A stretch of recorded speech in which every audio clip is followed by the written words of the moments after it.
রবিউল ইসলাম, আমি আপনাদের মাঝে আবার নতুন একটা ভিডিও নিয়ে আসলাম। এটা মোবাইলের দোকান। রবুল ভাই, আপনার যদি কেউ আপনাকে নক দেয় যে এই দোকানটা ডেকোরেশন করতে, ভাই কত টাকা খরচ পড়ছে, কি কত কিরকম, আগে অন্যান্য ভিডিও তো দেখছি আমরা, মানুষজন জিজ্ঞেস করে যে ভাই এটা কত করে খরচ পড়লো, তো সেই তুলনায় আপনি এই ডেকোরেশনটা করতে কত টাকা খরচ পড়ছে?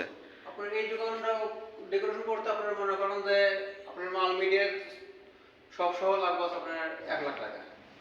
ও মানে ইন টোটাল সব কিছু যাবতীয় আপনার দোকান একদম কমপ্লিট করে দেবেন 1,00,000 টাকা খরচ করবে? এরকমই আসবে আর কি। ও আচ্ছা, তাহলে তো খুব কম প্রাইসে করতেছেন আপনারা। তারপর আপনি যদি কাজ আরো উন্নত করতে চান তাহলে এর কস্টিং একটু বাড়বে। তা তো অবশ্যই, যেরকম কাজ নিবে সেরকম তো দাম বাড়বে, স্বাভাবিক। জি জি, আপনারা যেরকম কাজের আপনারা হচ্ছে নেবেন ওই রকমই আমি কাজ দেবো, সমস্যা নেই। আচ্ছা ঠিক আছে, যদি কেউ আপনারা এভাবে ডেকোরেশন করাতে চান তাহলে রবুল ভাই এই হোয়াটসঅ্যাপ নাম্বারে যোগাযোগ করবেন। উনি ইনশাল্লাহ ওনার খুব দক্ষ মিস্ত্রি দিয়ে উনি কাজ করায়, আপনারা চাইলে যোগাযোগ করতে পারেন। আসসালামু আলাইকুম।